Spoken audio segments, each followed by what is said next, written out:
Thank you. So I'm going to talk today about a case where people had a decision to make whether or not to oppose or support an energy development decision.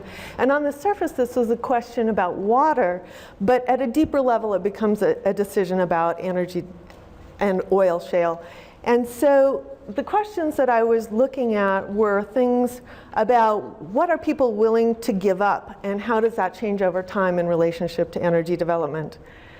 So this project began with a study in the bioregional planning program here at USU, where we were evaluating the Upper Colorado River watershed under a contract with the Fish and Wildlife Service. And I worked on the second phase of this project, where we focused on the Yampa White, the Colorado headwaters, and the Gunnison watersheds. And the goal here was to identify biodiversity hotspots using alternative futures planning. And that was sort of similar to the work that Janice Thompson presented yesterday. And one of our premises was that energy development will be one of the primary drivers of change in this region. So as we've kind of heard over and over again today, conflict management and public participation are critical issues for energy development. Several of the questions about public perceptions and conflicts arose from the alternative futures work, and these were things like, what can we learn about the local public's perceptions and processes and knowledge in energy planning and development issues? Where are there gaps? How is common knowledge around energy decisions created and changed? How are different symbols and meanings employed? And where are there some opportunities to improve knowledge, attitudes, and decisions about energy developments and impacts? And so this application for the Yampa River water rights was a perfect case to address some of these questions. So the tool I used for this study was discourse analysis. And discourse analysis is different from opinion research. If we wanted to know what people thought or what people actually knew, we could just do that with a survey or a questionnaire. But discourse analysis is a study of language and texts as social actions. It's one way of getting closer to what people are thinking and doing. And with it, we can ask questions about the hidden assumptions, the competing accounts, and the things that are taken for granted in the process of establishing common knowledge. There's no single theory or application for discourse analysis, and different approaches focus on different aspects of language, but the questions and methods are always tailored to the issue at hand. Most discourse analysis shares these four premises. The first is a critical approach to taken for granted knowledge. These are things like the belief that technology is going to make it possible for us to use oil shale. There's a historical and cultural specificity. So we live in a time where there is a demand for energy, even if it's expensive and difficult to obtain. There's a link between knowledge and social processes. What we know tends to come from our social interactions. We know oil shale is there. We know we have energy issues, but mostly because we've been told about those things, not because we have any direct experience with them. And then finally, there's a link between knowledge and social action. What we know leads to what we do. So because we know oil shale is there, we feel an imperative to use it. And we do things that give us a feeling of energy security because we're concerned about energy resources. Understanding these things can give us important contexts of things like culture, socialization, wealth, power, politics, and identity. So this case study I'm going to talk about started on December 30th, 2008, when Shale Frontier Oil and Gas filed an application for surface water and storage rights in Division 6 Water Court in Steamboat Springs, Colorado.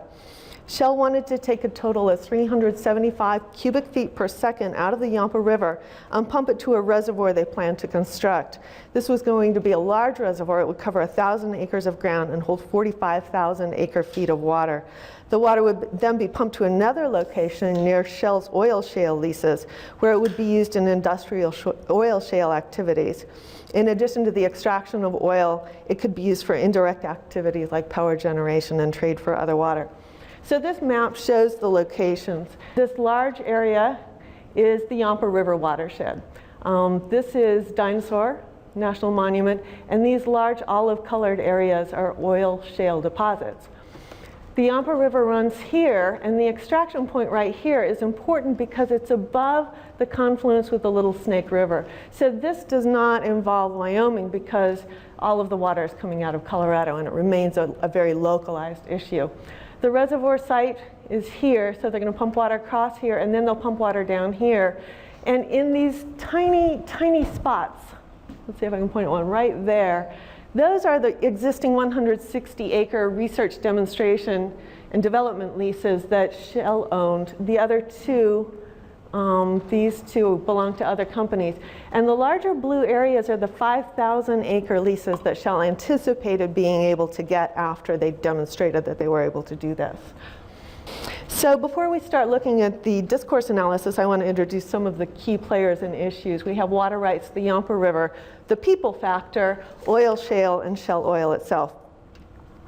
So I don't think I need to explain water rights a lot to this crowd, but water in the West is subject to the doctrine of prior appropriation.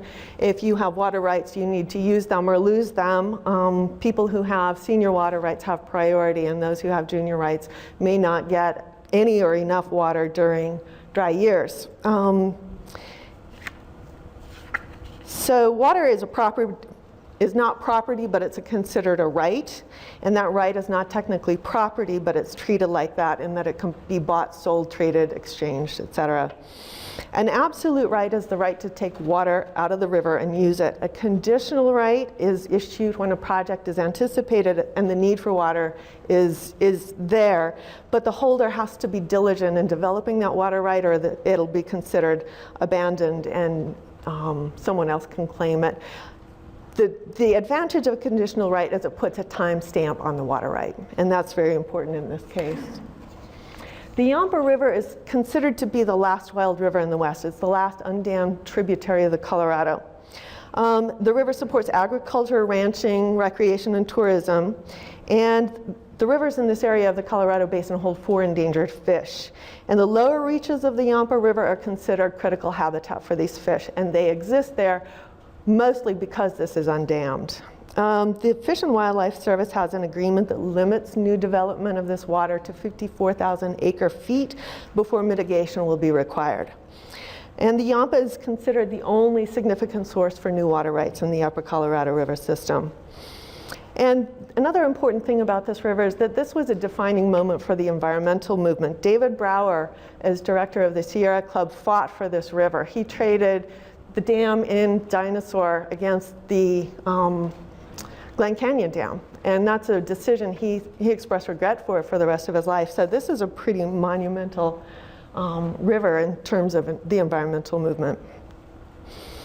The western slope is a growing region. They're expecting a 75% increase in population between 2008 and 2030. 39% of the people here live in rural areas, and farming and ranching are very important. Agriculture is more than a job here. It's an identity and an amenity. Removal of the water from the river will have impacts on local economies and other opportunities such as recreation and tourism, growth, and other potential forms of energy production. There's a history of boom and bust cycles related to energy extraction here, and particularly with oil shale. Oil shale goes back to the early 1900s when the military first became interested in it as a strategic reserve. Attempts to tap into oil shale have gone on since then, and the last big bust was in 1982, and they called it Black Sunday. And that's when a plant near Parachute, Colorado was shut down without warning, and it put about 2,600 people out of work and sent the local economies into a tailspin. And the Front Range is an important factor too. Even though they're not in the Colorado drainage, the state as a whole has interest in that water. And the Denver-Boulder metro area is approaching 3 million people, and they're looking to the west to provide some of their water. And then oil shale. Oil shale is a very rich resource in this area. The Green River Formation in Colorado, Utah, and Wyoming is about a 16,000 square mile area and holds the greatest concentration of oil shale in the world. Just over 70% of that is on federally owned land. Some things that we know about oil shale is that it requires significant amounts of water and energy to produce. But since it's not in commercial production, we can't be really sure. But the most recent analysis shows that 1 barrel worth of energy is required to get between 1 and 2.5 barrels of energy back out. So it takes energy to get energy. And this is actually a very low return rate. It's expressed as energy return on energy invested. And we see here it's between 1 and 2.5 to 1. This other figure down here is energy return on water invested, and it's a similar figure. This tells us that it takes 3 barrels of water to get 1 barrel of oil shale produced. And that's a fairly conservative measure because it doesn't include the water that's required for additional processing or water required for the production of energy to get the oil shale out itself. The Energy Policy Act of 2005 paved the way for the latest attempt at oil shale development, and that was done in the Bush administration during the lame duck presidency, opened up those additional 5,000 acre plots for lease. So that was in November of 2008. Shale Oil is another player in this. Shell was notable for their strategic scenario-based planning. They took an idea that the military was using and applied it to business in a very successful way. At the time of the water application, they held 3 of these 160-acre RD&D leases, and they anticipated securing the other 15,000 acres that was shown in the first map. Shell at the time was the leader in situ oil shale extraction. And the way they did this is they constructed a freeze well by drilling holes 2,000 feet deep around the perimeter and then pumping refrigerant through them. And it takes about 6 to 18 months for the ground to freeze. And then they drill producer holes inside that barrier, extract the water, drill more holes and put heaters down, and between 5 and 6 years later, they've heated the ground to between 550 and 750 degrees Fahrenheit. And the kerogen starts coming out of those producer holes that were drilled for the water originally. So it's a very energy intense process. You can see why that energy return is fairly low.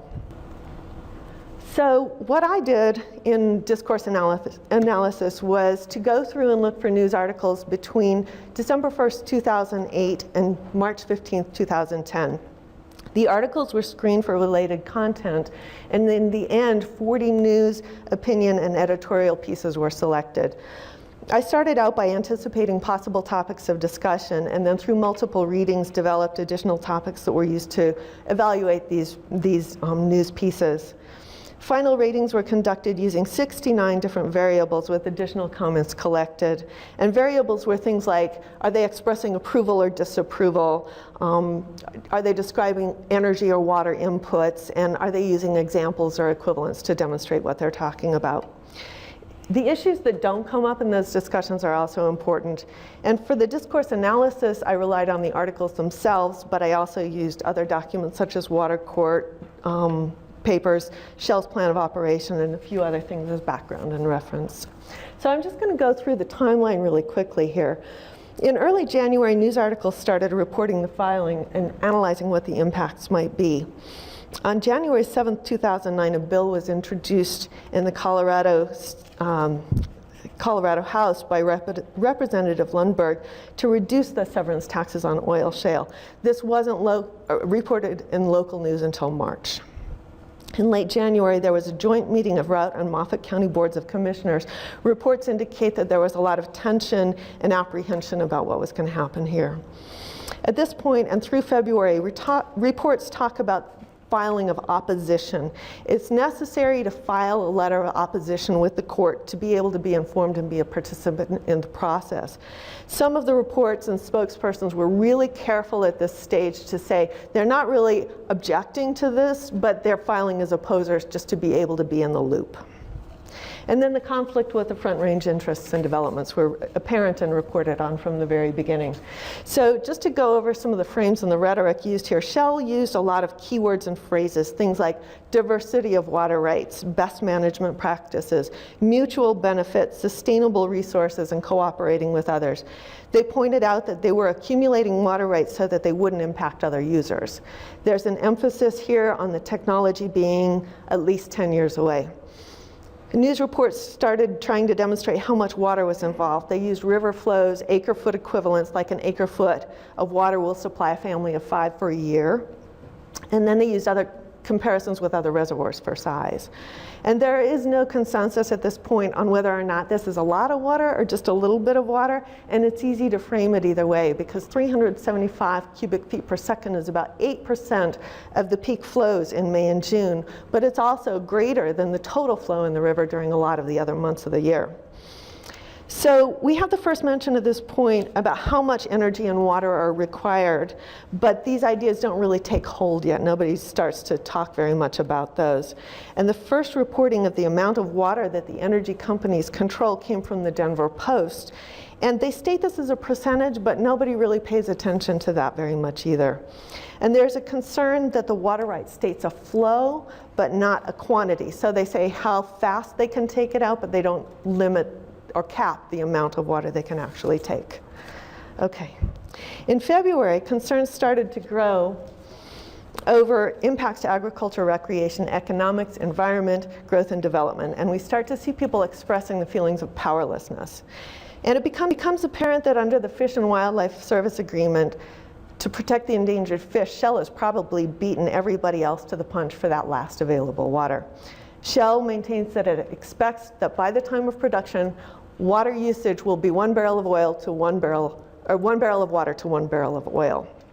And then on February 25th, 2009, Secretary Salazar halts those oil shale leases. And that's not reported in relationship to these, to the water application issue. And then the deadline for filing opposition was February 28th of 2009. In March, we start to see the media characterizing this as a water war. And in mid-March, a group named Western Resource Advocates publishes a report on oil shale water rights in Colorado. Western Resource Advocates was the only environmental conservation group that seemed to take an active role in discourse. Some of the statements they made in this report are that energy companies are cornering the market on water, that there's evidence that it really takes 3 barrels of water to produce each barrel of oil, and they ask Shell to demonstrate if that's really truly otherwise. They talk about the industry's needs for energy inputs, and they talk about the amount and seniority of water rights. They point out that energy companies have extensively acquired water rights, including some very old rights that can't be preempted. What this tells people is that they have an effective monopoly on water that they depend on, and that the water rights of the farmers and ranchers in this region are very vulnerable. And the media picks up at that point on the cornering the market on water and the seniority of water rights, and they start echoing that. Shell admits that their current water use is actually 3 barrels of water. And comparisons state that the oil shale industry will use as much water as Denver, which is very important because rural people perceive that urban areas are a water threat.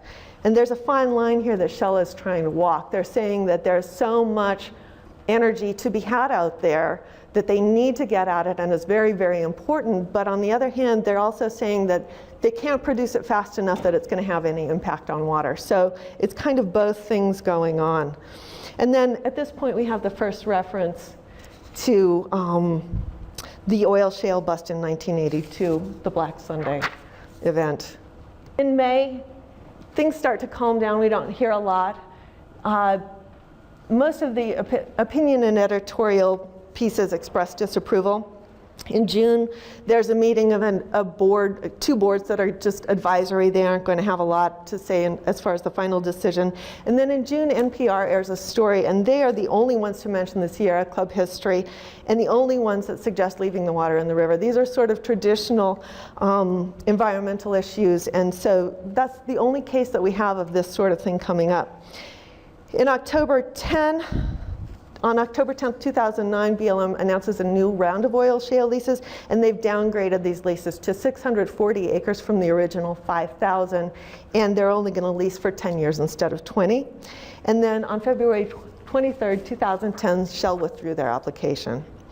So Shell says, the withdrawal of the Yampa River water rights application should not be construed as an indication that Shell is pulling out of oil shale development. Shell intends to continue its oil shale research and development activities with the ultimate goal of creating a commercial oil shale recovery operation that is economically viable, environmentally responsible, and socially sustainable.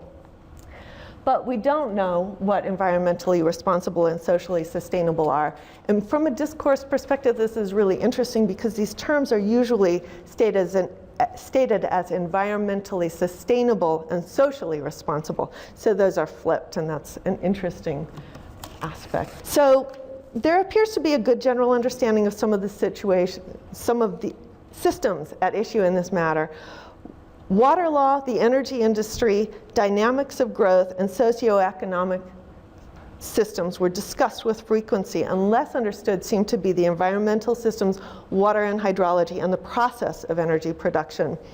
Water law understanding was indicated by discussions of matters such as prior appropriation, interstate agreements, competing claims, seniority, and ownership of water rights. And knowledge of the energy industry was demonstrated through discussions of technology readiness, water needs, past development attempts. Growth and socioeconomic awareness was evident in discussions of development needs, population growth, economic and agricultural recreation concerns. So just kind of to sum up, issues of discourse are different at different levels, such as local, regional, or national. The identities, culture, and values of a place really do matter. Western resource advocates pitched their message at the local level, and it seemed to be fairly effective. They told people things like Colorado is approaching a zero-sum game, and oil shale development would bring significant changes in Western economies, communities, and ways of life. One of the most significant aspects of such change would be in the use of water. So local people respond well when their needs and concerns are at issue and the issues are addressed in relatable ways.